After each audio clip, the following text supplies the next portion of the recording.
Hello everyone, this is Dr. Lamphere, and today we are going to be talking about the introduction to social research, the nature and process of the social research process. So you might be asking yourself, why do I have to study something like research methods? You might possibly be going to work in a field like probation or parole or social work, policing, juvenile caseworker, any profession. You might be wondering, I'm a sociology and criminal justice student. Why do I have to study research methods? But at the end of the day, the reason for that is regardless of your profession, we're all consumers of research. For example, police officers, many of you have heard of things like evidence-based practices, that's doing what works. And police officers need to know the best practices so that they know how to best do their job. And the only way that they can know what works best is via research.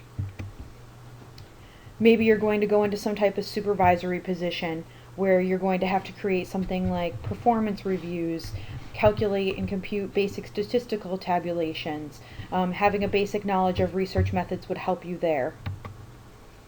Maybe you're going to be something like a juvenile caseworker, an adult caseworker, and the information that you're collecting will be used by other researchers to analyze and see what's going on in your profession. So in those cases, you might be a producer of research. And finally, if you go into any type of policy making type of profession, you might be looking at this as a way to make policy changes. So in social science research, what we're really doing is we're looking for regularities and patterns in our social world. You might have heard people say things like life is random or it's completely random that things happen, but I don't think like that. I'm a statistician. I recognize that life is not completely random and chaotic. And while people certainly do things that we view to be out of the ordinary, in general, there are patterns in human behavior that we can see. So while research might not be valid to every single person, usually in social research, our findings can be pretty much validated to majority of our population. But sometimes it's easier to conduct research if you're in one of the hard sciences. For example, if I asked you to measure out a cup of water, probably everybody in the class would get a measuring cup and put a cup of water in there, and we would all probably have about the same amount of water because we're talking about something that can be measured in numbers and actual physical values. But when you're talking about things like human behavior in the social sciences, it's a little more complex than that. Human behavior is not always easily quantifiable. When we say quantifiable, we mean easily reduced to numbers. When doing social research, it's important for us to understand how we as humans know what is reality and what do we believe to be true. And it's important to recognize that we live in a world that really is based on two realities. One type of reality that we have is called our experiential reality. And those are things that we know to be a result of direct experience. So, for example, when you were a kid, before maybe even your parents realized you could reach the stove, you reached up and you touched the stove and you burned your hand. You would know that the fire was hot coming from the stove because you touched it, and that was part of your direct experiences. Another type of reality that we have, though, that a lot of us rely on, and you might not necessarily even realize you rely on it, is called our agreement reality. And those are things that we believe to be true because we've been told that they are real or true. So, for example, before you could even get to the stove, your parents explained to you that if you touch the stove, you're going to burn your hand and it's going to hurt you. And that helped you avoid touching the stove. That's something that you agreed to be true, not because you touched it, but because somebody told you that it was true. And what's the significance of agreement reality versus experiential reality is that you have to stop and think, what would it be like if everything you needed to know about human behavior you had to experience yourself? we would it would probably be a maddening experience for many of us if every time you came to an object, you had to touch it to know if it was hot, to know if it was safe, to know if electricity was running through it. Something that could be dangerous. And we have a lot of things that we believe to be true because we've agreed that they're true. And that's really the great thing about research, is that if you do your research correctly, the realities that you come to can become part of our agreement reality. We can trust that those realities are true because you have sound research methods, and that makes it easier for us not to have to experience every single thing on our own. It's important that we try to understand how we as humans go about inquiring about things. What do we believe? We talked about the agreement reality, but how do we believe something? What are the different ways in which our agreement reality exists? And one reason that human beings believe things is because of tradition, and tradition is essentially your inherited culture. Those are the firmly accepted things that you believe that are based on maybe your ethnic culture or some other type of national culture that you're involved with. So, for example, everybody knows this to be true because it's been inherited down, and we just believe it's a tradition to be true. But what you have to understand is that having a strong tradition is not a bad thing, but it can ultimately hinder your ability to inquire about things. And I think this is best illustrated through an example. So, for example, at one point in history, people did not cross the ocean because they believed that the earth was flat. They thought if you got out there far enough that your boat would just fall off the end of the world. And it wasn't until people were able to, maybe say, hey, our traditions are wrong, and our traditions are stopping us from doing something important like exploring, that we were able to kind of get past that flat earth theory. And, we discovered that the earth was indeed round, and that you wouldn't fall off the edge of it. It would curve and you would go with it. But just to make you think, what if we are believing that the Earth is round when it's actually really flat? And I know that sounds silly to many of us, but it's kind of just a way to make you think. For a long time, they believed that the Earth was flat, so they didn't travel. Now we believe that it's round, and that's something we believe based on tradition. But there's actually a group of people, and I included a link to this PowerPoint for a video about a group of people that believe in something called the flat earth theory, which there's people that are actually in existence today that very much believe that the earth is indeed flat, and that any talk of the earth being round is just some type of farce. So it's just a moment to make you stop and think.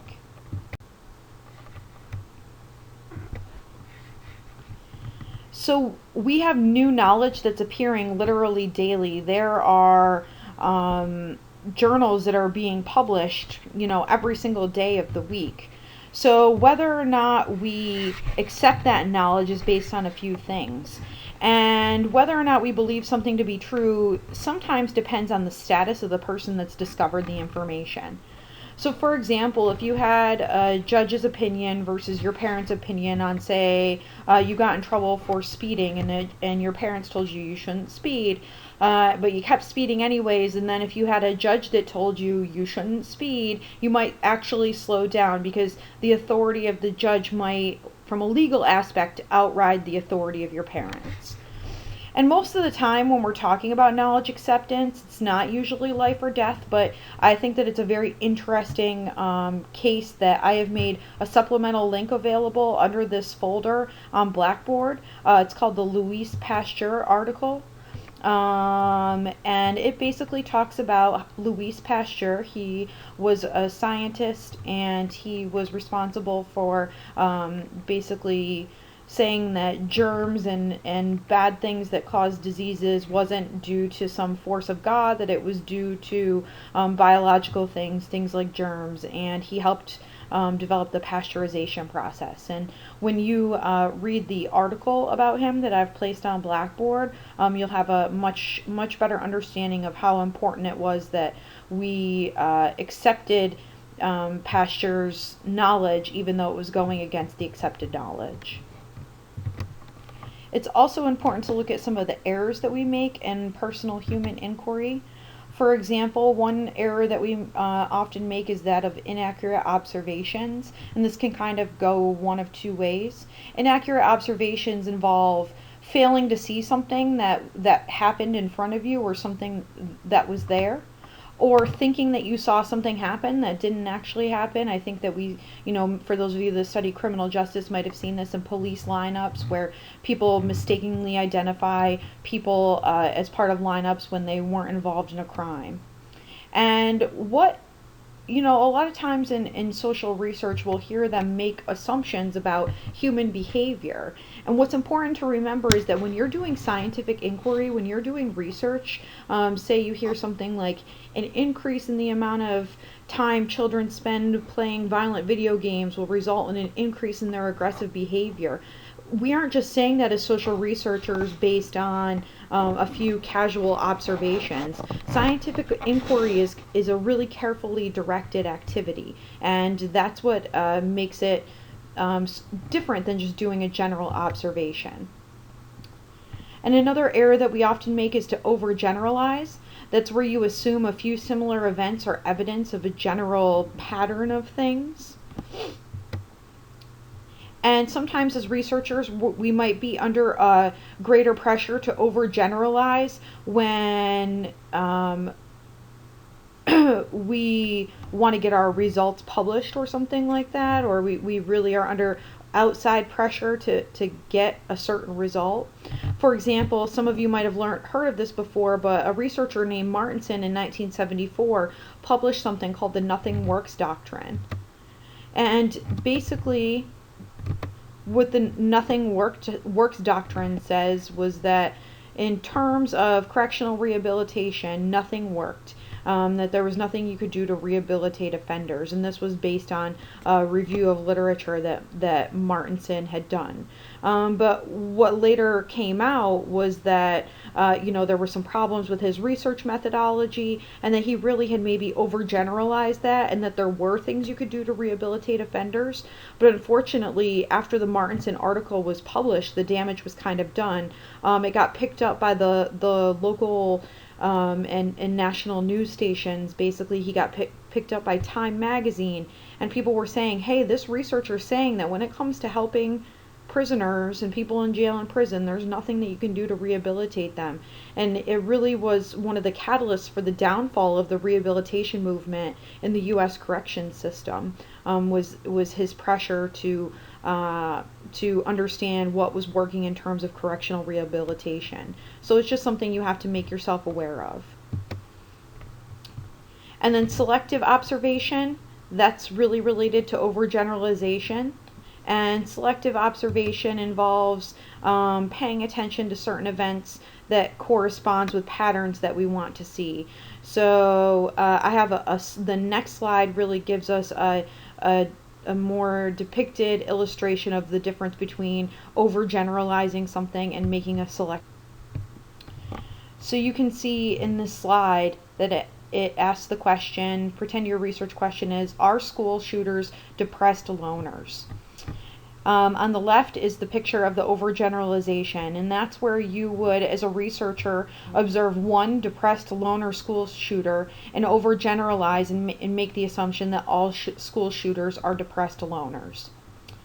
And on the right, the diagram on the right talks about selective observation, and that is where you might see 4 school shooters and only one of them is a depressed loner, and the researcher chooses to focus on that one person and makes a selective observation that all school shooters are depressed loners, ignoring the emotions of the other participants.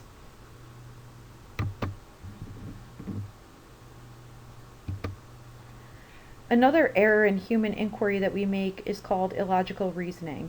And illogical reasoning is when we think that the exception to the rule is the rule when it's not. It's the exception. And I've placed some links to kind of talk about this, but one aspect of illogical reasoning is that of the gambler's fallacy. Say I flip a coin 7 times, and 7 times it lands on heads. The 8th time I ask you to call heads or tails. Probably many of you or some people would call tails because they'd say, hey, it landed on heads 7 times, so it has to land on tails the 8th time, because it can't land on heads again. When in reality, that's illogical reasoning. That's something that our mind does to try to trick us. You still have that same 50-50 probability of it being a heads or tails on the 8th time as you did the 7th, 6th, 5th, 4th, third, second, or first time that we flipped it. But both of these links will kind of explain this a little bit better to you, but illogical reasoning is something that we need to look out for. And then something else that can also hinder our ability to inquire about something are the ideologies that we have about something or the politics that we have about something. Sometimes we might have ideas or beliefs about a certain topic that might make it hard for us to be objective when we look at the topic, and we might always look at it through our subjective lens. And this is especially true in sociology and criminal justice criminology, because we're studying topics that are really difficult to study. For example, and this kind of applies to your final research paper, say, for example, you had a close relative that suffered from a severe learning disability. It might not be the best idea for you to go into doing research about learning disabilities because you might not be able to take an objective viewpoint. You might always be looking at it through your subjective lens, your own viewpoint. And again, there's nothing wrong with letting your personal life and things that are going on drive your interests. But if you don't have the ability to remain neutral on a topic when you're studying it, then it's important that you kind of maybe step away from it. For example, in a previous semester, I had, I believe it was a student that wanted to talk about the death penalty in their final paper, which is something that we don't do with final papers anymore. But basically they were unable to research the paper without coming across as very pro-death penalty. And that was very true, even though it was supposed to be an objective type of paper. So just something to keep in mind as future researchers. And then finally, the politics of scientific inquiry, as we kind of talked about with Martinson. Sometimes we have pressure as researchers to alter our results, maybe to appease other people. For example, if a company, a nonprofit agency, asked you to evaluate their programming to see how it was doing, see if it was being effective, and you evaluated their program and it came up and it showed that it was very ineffective, you might feel pressure from members of that agency to not report those negative findings. And it can be really hard as a researcher to separate those ideologies and the politics that are associated with it. Again, that's why it's best to work, in my belief, it's best to work on topics where you're passionate about them, but you're still able to remain subjective.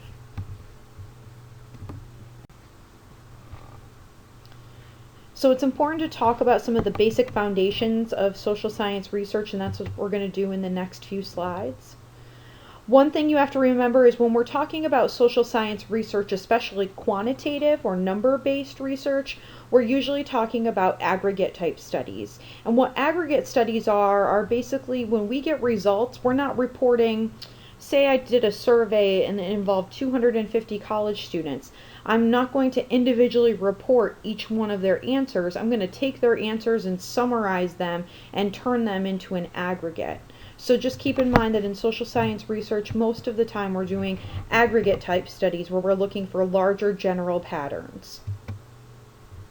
So aggregate meaning the combined actions and situations of many individuals. It's also important to recognize the difference between a variable and an attribute, because you're going to be using variables, especially this semester in your final research proposal. It's important to understand what a variable is and what an attribute is. So an attribute is the characteristics or qualities that describe someone or something, whereas a variable is a logical grouping of attributes. So for example, the term gender might be your variable, whereas the attributes are male and female. If I gave you something like hair color, the attributes would be red, brown, blonde, gray, bald. So the variable is the logical grouping of attributes, and attributes are words that describe a variable. It's also important for you to know the difference between independent and dependent variables, and there are longer examples on Blackboard. Your book also talks about this, but we will be talking about this here too. So your dependent variable is your variable that's assumed to depend on something or be caused by another variable. We presume changes in your dependent variable are due to a manipulation of your independent variable. Your dependent variable is essentially actually what's being measured in your study. And your independent variable is the thing that you presume to cause or determine the dependent variable. Your independent variable is the variable that you change or you manipulate. I always think that variables are best explained via an example. Say you're a researcher and you're studying something like the effects of chocolate on a person's happiness. In this case, the dependent variable would be happiness. It is what is affected by the chocolate.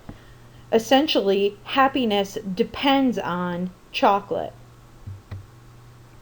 And our independent variable would be chocolate. The experimenter will manipulate the level of chocolate to see how it affects the happiness of the person. Here are some other examples. Does TV violence increase aggression in children? The dependent variable would be aggression in children. And our independent variable would be television violence. And a trick that I tell students, if you name the dependent variable, put the words depends on in the middle, and then put the independent variable at the end, it'll make a sentence for you. For example, dependent variable depends on independent variable. Aggression in children depends on television violence. If I switch that sentence around and I said television violence depends on aggression in children, that doesn't make as much logical sense. So just keep in mind, when in doubt, a way to check yourself is to say my dependent variable depends on the independent variable. Another thing to note here is that when we identify variables in research, they aren't directional. Our variable isn't an increase in aggression. Our variable is just aggression. And make sure that when I ask you to identify a variable, that you make it non-directional. You're not going to identify it as an increase or a decrease. You're going to just talk about the variable in general. Does drinking alcohol decrease a person's reaction time while driving? So our dependent variable, the subject of our study, is reaction time, a person's reaction time. And what affects their reaction time? Drinking alcohol. Putting it in the sentence that I suggested for you, reaction time depends on drinking alcohol. Dependent variable depends on independent variable. And 3, looking at how does an increase in time spent studying affect a person's grade? The dependent variable, the subject of our study, would be grades. And the thing that affects grades is time spent studying. Dependent variable depends on independent variable. Grades depend on time spent studying. And note again, it wasn't an increase in time spent studying. That's a direction of our variable. And we'll talk later in the semester about the importance of directions of variables. But when you're just identifying the most basic variable, you do not make it directional.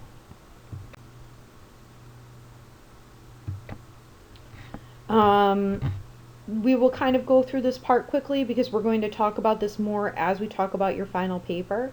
But the elements of the social research process. Basically, you start usually with a literature review, and that's something you're going to work early on with.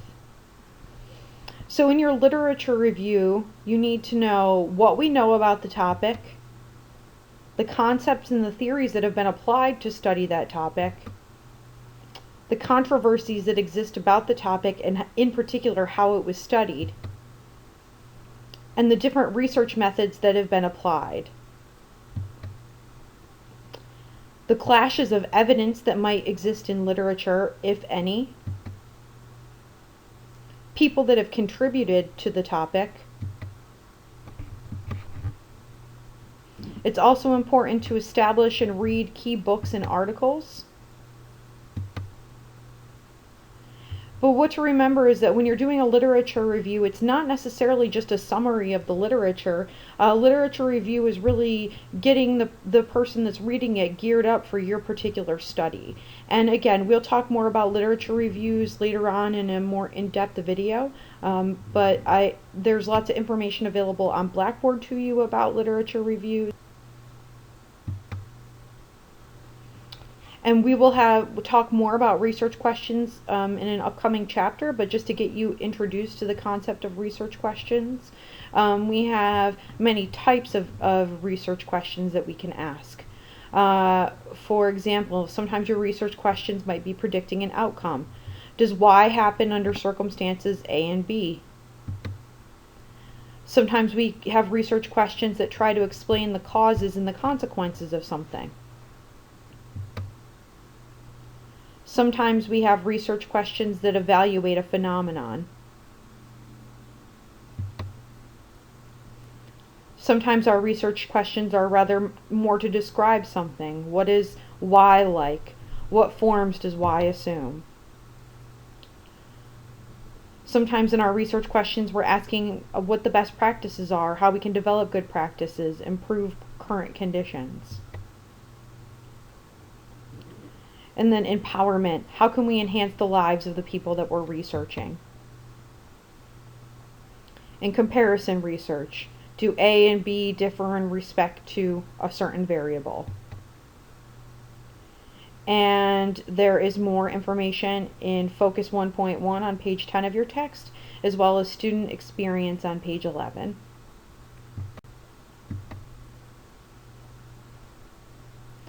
But our research questions really help us focus on our most basic issues. What is it exactly about your area of interest that you want to know? And it's really important, and we'll talk again more in the semester about research questions, but it's really important that you understand that it's pretty risky to have unclear questions, because when you have unclear questions, you're really going to have unfocused research. And you might be unsure about how you're going to go about collecting your data. In order to know how you're going to collect your data, you have to know what it is that you want to know. But our research questions will help guide our literature review, showing us what's important and what's not important. It will help guide our research design and our data collection, as well as our analysis and the write-up. And then this basically talks about the basic elements of the social research process.